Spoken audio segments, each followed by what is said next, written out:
நேயர்கள் அனைவருக்கும் எனது பணிவான வணக்கங்கள். நம்ம பொதுவாக வாழ்க்கையில் பல பேரோட பழகுறோம், பல பேரோட பல விஷயங்கள் பகிர்ந்துக்கிறோம், வாழ்க்கையை பகிர்ந்துக்கிறோம். ஆனால் அந்த வாழ்க்கையில் நம்ம யாரை நம்புகிறோமோ அவங்கள்ட்டேருந்து நமக்கு பிரச்சனைகள் வரும்பொழுதோ, இல்லை யாரை நம்பி ஏதாச்சும் ஒன்று செய்கிறோமோ அது நமக்கு சரியாக வராத போதோ, அதே மாதிரி வாழ்க்கை துணையோட பிரச்சனைகள் வரும்பொழுதோ நமக்கு வாழ்க்கையே பெரிய லெவலில் ஒரு நரகமாயிடுது, கண்டமாயிடுது. அவங்க ஒத்து வராது. அந்த மாதிரி விஷயங்களில் பண்ணும்பொழுது நமக்கு ஒத்து வர வரைக்கும் ஒன்றும் பிரச்சனை இல்லை, ஒத்து வராட்டினா அந்த லைஃபே நமக்கு நரகமாயிடுது. அப்போ அந்த வாழ்க்கையில் நம்ம யாரோடெல்லாம் சரி வரும், யாரோடெல்லாம் பண்ணிக்கலாம், எப்போ பண்ணிக்கலாம் அப்படின்றது தெரிஞ்சுக்கிறது இந்த ஜோதிடத்தில் அது ஒரு விஷயமாயிடுது. வாழ்க்கையில் இது மட்டுமே விஷயம் இல்லை, பல விஷயங்கள் கலந்தது வாழ்க்கை. ஆனால் இதை முக்கியமான விஷயமா இருக்குது. ஏன்னா நமக்கு பிஸ்னஸ்னால் பார்ட்னரும், வேலை பார்க்குற இடங்களில் கூட இருக்கிறவங்களும், அது மாதிரி நம்ம பாஸ், நம்ம வேலை பார்க்குறது நமக்கு மேலே இருக்கக்கூடியவங்களும், அது மாதிரி வாழ்க்கை துணையும், இதெல்லாம் நமக்கு வாழ்க்கையில் மாற்றங்களை ஏற்படுத்தக்கூடியவங்களாக இருக்காங்க. ஒரு சில சமயங்களில் நண்பர்களை நம்ம நம்பி ஒரு இடத்துக்கு போவோம், அங்கே போய் அவர் ஏதானும் பிரச்சனை பண்ணிட்டாரா நம்மளும் சேர்ந்து மாட்டிக்குவோம். ஸோ பல இடங்களில் இதெல்லாம் நம்ம பார்க்குறோம். அதனால சமயங்களில் ஒரு சில பேருக்கு வேலையே போனதெல்லாம் எனக்கு தெரியும். அந்த மாதிரியான விஷயங்கள் எல்லாம் நம்ம வாழ்க்கையில் நம்ம அனுபவிக்கிறோம். அப்போ எதெல்லாம் நமக்கு ஒத்து வரும், எதெல்லாம் ஒத்து வராது அப்படின்னு தெரிஞ்சுன்னு வாழ்கிறது வாழ்க்கைக்கு ரொம்ப சிறப்பானதாக இருக்கும். வாங்க இந்த பதிவில் நம்ம மகர ராசிக்காரங்களுக்கு எந்தெந்த ராசிக்காரங்களோட ஒத்து வராது அப்படின்றத நம்ம பார்க்க போகிறோம். இந்த மகர ராசி அப்படின்றது காலபுருஷ தத்துவத்தில் 10வது ராசியாக இருக்குது. அது மட்டும் இல்லாமல் இந்த ராசிக்கு அதிபதி சனி பகவானாக இருக்கார்.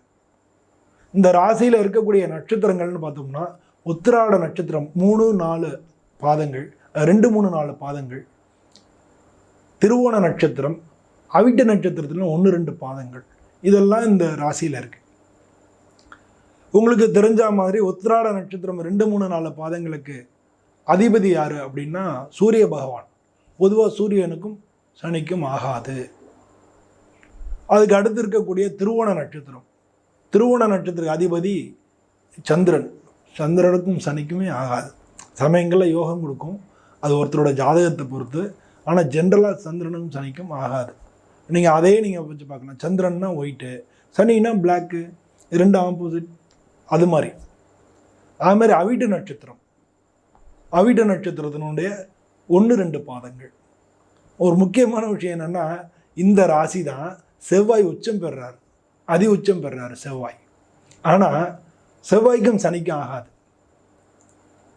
ஸோ இந்த மாதிரியான விஷயங்கள் எல்லாமே நம்ம புரிஞ்சுக்கணும். தெரிஞ்சிட்டோம்னா நம்ம வாழ்க்கையில் இது பண்ணிக்கலாம். பொதுவாக ரெட்டப்பட ராசிகள்னு சொல்லுவோம். இப்போ இந்த ராசிக்கு ரெட்டப்பட ராசிகள்லாம் யார்? இப்போ மகர ராசிக்கு கும்பராசி 2வது வீடு, 4வது வீட்டுக்கு அதிபதி மேஷ ராசி, 6வது வீட்டுக்கு அதிபதி மிதுன ராசி, 8வது வீட்டு அதிபதி சிம்ம ராசி, 10வது வீட்டுக்கு அதிபதி துலா ராசி, 12வது வீட்டுக்கு அதிபதி தனுசு ராசி. இதெல்லாம் ஜென்ரலாக ஒத்து வராது. ஆனால் ஒரு சில பேருடைய ஜாதகங்களில் இருக்கக்கூடிய அந்த இப்போ நான் சொல்கிறேன் இல்லையா, அந்த கிரகங்கள்லாம், இந்த ராசிக்குள்ள கிரகங்கள்லாம் எங்கே இருக்குது, யாரோட நட்சத்திரத்தில் இருக்குது, பல இடங்களில் இருக்கும் இல்லையா ஜாதக கட்டங்களில். அப்போ அதுக்கு தகுந்த மாதிரியான பலன்கள் மாறுறது. அப்படி மாறும்பொழுது பார்த்திங்கன்னா இதுக்கு அவங்களுடைய விஷயங்கள் வாழ்க்கையில் விஷயங்களும் மாறும். இப்போ 5ஆம் இடத்துல இருந்தாலும் பூர்வ புண்ணிய ஸ்தானம், அந்த ஸ்தானத்தில் நல்ல இடத்துல இந்த கிரகங்கள் இருந்ததுன்னா அவங்களுடைய அமைப்புகள் மாறும். ஸோ அதனால் பொதுவாக அவங்களுடைய ஜாதகத்தில் எப்படியோ அப்படி தான் அது. ஆனால் இவங்களுக்கு எது மெயினாக ஒத்து வராது, மெயினாக பிரச்சனைகளை ஏற்படுத்தும் அப்படின்றத பார்க்க போகிறோம். மகர ராசிக்கு பொதுவாக 6வது ராசியான மிதுன ராசி ஒத்து வராது, கடக ராசியும் ஒத்து வராது, சிம்ம ராசியும் ஒத்து வராது. கடகராசியான எப்பயானு ஒரு சமயத்தில் நல்ல ஒத்து வரும். ஆனால் மிதுன ராசியும் சிம்ம ராசியும் ஒத்து வராது. ஆனால் கடகராசி கல்யாணத்தில் ஒத்து வராது. இந்த சமசப்தமத்தை பண்ணக்கூடாது அப்படின்னு நம்ம ஜோதிட சாஸ்திரம் சொல்கிறது. இது சமசப்தமம்னு சொல்லுவாங்க. பொதுவாக இதுலேருந்து என்ன 7வது ராசி கடகராசி, 7வது ராசி மகர ராசி. இதே மாதிரி ஒரு ராசியிலேருந்து 7வது எண்ணி வரக்கூடிய ராசிக்கு சமசப்தமம்னு பேர். இந்த சமசப்தம ராசிக்கு கல்யாணத்துக்கு ரொம்ப ரொம்ப உகந்ததாக சொல்லுவாங்க, அந்யோன்யம்னு சொல்லுவாங்க. ஆனால் ஒத்து வராத ராசிகளில் அந்த சமசப்தம் கூட இவங்களுக்கு ஒத்து வராது அப்படின்னு சொல்லுவாங்க. அதுக்கு காரணம் ஏற்கனவே நான் சொன்னது, அந்த ராசிக்கு அதிபதி சனி பகவான், கடக ராசிக்கு அதிபதி சந்திர பகவான். ஸோ இவங்களுக்கு இதனால் லைஃப்பில் வந்து பல பிரச்சனைகள் இருக்கும். பொதுவாக இந்த 3 நட்சத்திரங்களில் உத்திராடம், திருவோணம், அவிட்டம், இந்த 3 நட்சத்திரங்களில் திருவோண நட்சத்திரக்காரங்கள் பல விஷயங்களில் வந்து கஷ்டப்படுறதை பார்க்குறோம். சின்ன வயசுலேருந்தே பல விஷயங்களை கஷ்டப்படுவாங்க. பொதுவாக வந்து இந்த ராசிக்காரங்களுக்கு விபத்துகள் நடக்கிறது வந்து அதிகமாக இருக்கும். இந்த ராசிக்காரங்களுக்கு இயல்பாக விபத்துகள் நடக்கிறது அதிகமாக இருக்கும். விபத்துனால வந்து ஏதாச்சும் பிரச்சனைகள் ஏற்படுறது, ஒரு சில சின்ன சின்ன ஊனங்கள் ஏற்படுறது, இதெல்லாம் வந்து இந்த ராசிக்காரங்களுக்கு இயல்பான விஷயமா இருக்கும். ஸோ இந்த ராசிக்காரங்க அதெல்லாம் பார்த்து நடந்துக்கணும். இந்த ராசி வந்து ஒரு பெண் ராசி, இந்த ராசி பூமி ராசி, இந்த ராசி இரட்டை ராசி, இந்த மகரம் அப்படின்னா முதலன்னு அர்த்தம். இந்த ராசிக்கு வந்து முதல்ல அப்படின்னு அர்த்தம். இந்த ராசிக்காரங்க கொஞ்சம் சோம்பேறியானவங்க, விஷயங்களை தள்ளி போடுறவங்க. இந்த ராசிக்கு அதிபதி வந்து சனி பகவான் ஏற்கனவே பார்த்தோம். இந்த ராசிக்கு வந்து 6வது வீட்டுக்கு அதிபதி புதன் அப்படின்றதுனால இயற்கையிலேயே வந்து சோம்பேறித்தனம் உள்ளவங்க, எந்த வேலையும் அப்புறம் பார்த்துக்கலாம் தள்ளி போடுறவங்க. இவங்க வந்து நிறைய இடங்களில் வேலை மாறக்கூடியவங்களாக இருப்பாங்க. இங்கே கொஞ்ச நாள், அங்கே கொஞ்ச நாள்னு சொல்லி பல இடங்கள்ல வந்து இவங்க ஒர்க்கு மாறுறதை வந்து இவங்களுக்கு பார்க்க முடியும். இவங்களுக்கு வந்து 3வது வீட்டுக்கும் 12வது வீட்டுக்கும் அதிபதி குரு பகவான். பொதுவாக வந்து இந்த ராசிக்கு வந்து குரு பகவான் வந்து அந்த அளவுக்கு ஹெல்ப் பண்ணாத ஒரு கிரகமாக இருக்கிறதுனால இவங்களுக்கு பித்தம், வயிறு, வாயு இது சம்பந்தமான பிரச்சனைகள் வர்றதுக்கான வாய்ப்புகள் நிறையா இருக்குது. இவங்களுக்கு சளி தொந்தரவுகள் நிறையா வரும், மூக்கு அடிக்கடி அடைச்சிக்கும். இதெல்லாம் வந்து இவங்களுக்கு வரக்கூடிய பிரச்சனை. இந்த டெய்லி வந்து உணவில் நல்லெண்ணெய் சேர்த்துக்கிறது, இல்லாட்டா நல்லெண்ணெய் தேய்ச்சி குளிக்கிறது, இதெல்லாம் இவங்களுக்கு நல்லது. இவங்களுக்கு வந்து வாதாடும் திறமை இருக்குது. அதை இயற்கையிலே வாதாடும் திறமை வந்து அதிகம். ஏன்னா 2வது இந்த ராசிக்கு அதிபதி சனி பகவான் தான் வாக்குஸ்தானத்துக்கும் அதிபதி. அதனால் எதையும் வந்து ஆர்கியூமெண்ட் பண்ணுவாங்க, ஆர்கியூமெண்ட்டும் கரெக்டாக பண்ணுவாங்க.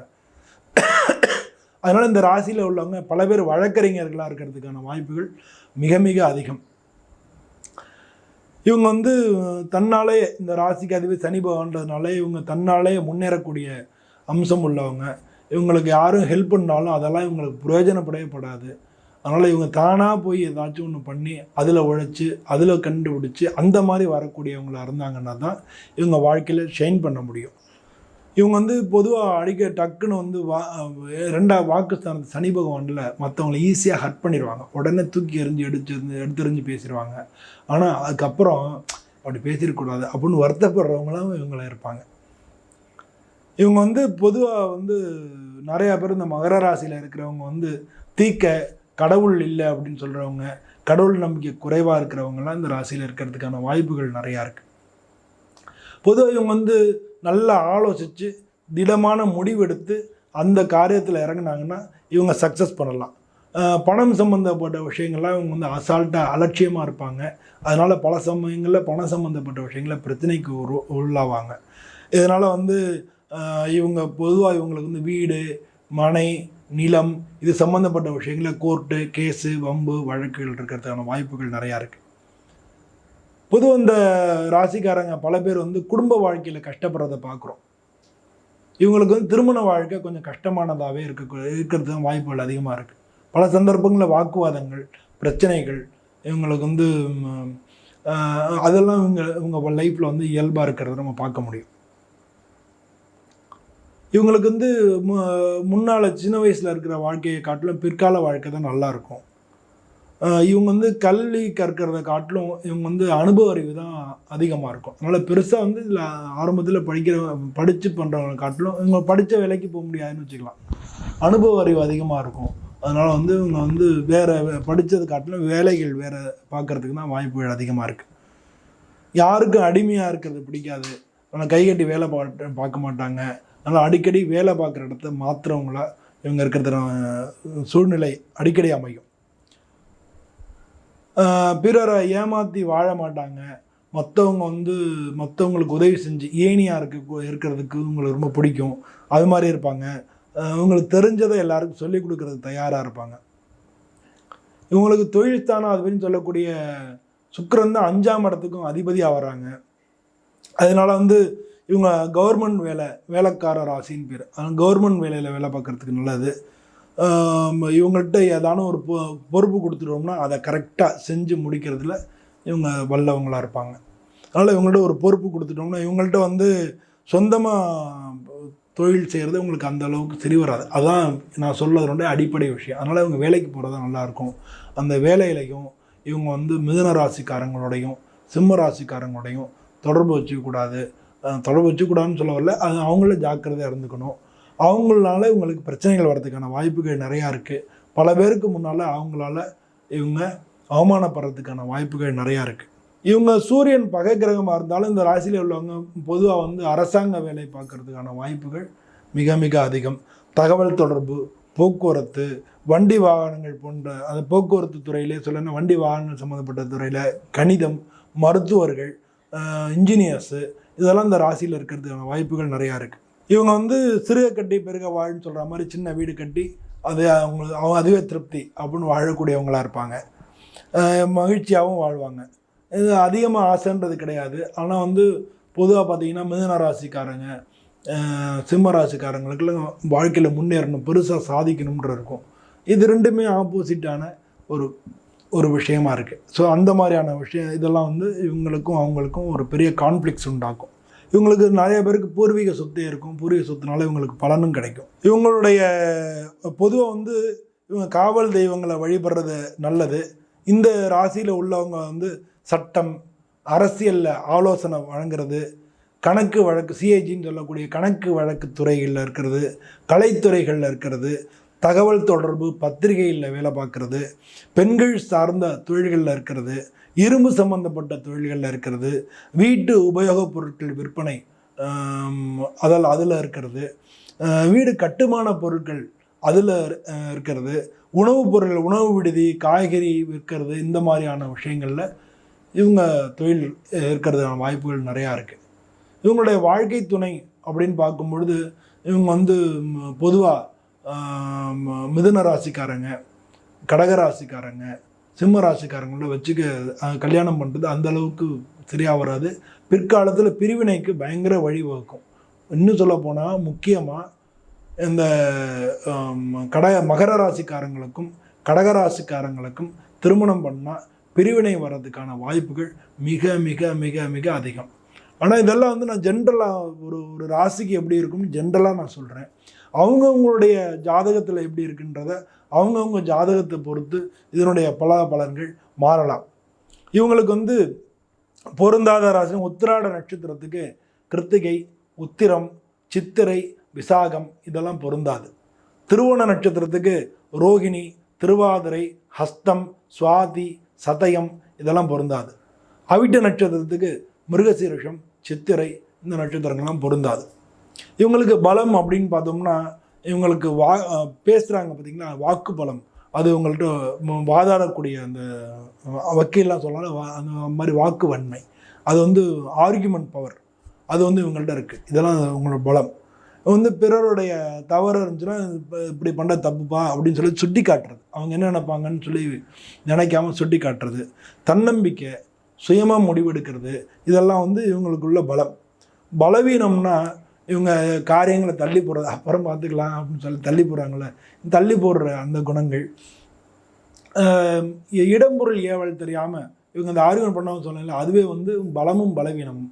இடம்பொருள் ஏவல் தெரியாமல் மற்றவங்களோட குறைகளை பல இடங்களில் சுட்டி காட்டிடுறது, எளிதில் உணர்ச்சி வசப்படுறது, அப்பாவோட கருத்து வேறுபாடு இருக்கிறது, இதெல்லாம் வந்து இவங்களுக்குள்ள பலவீனமாக இருக்குது. இவங்க பொதுவாக பெருமாள், முருகன் இதெல்லாம் வணங்கினாங்கன்னா இவங்களுக்கு வாழ்க்கையில் மிக சிறப்பானதாக இருக்கும். மகர ராசிக்காரங்களுக்கு எனது பணிவான வணக்கங்கள். நன்றி, வணக்கம்.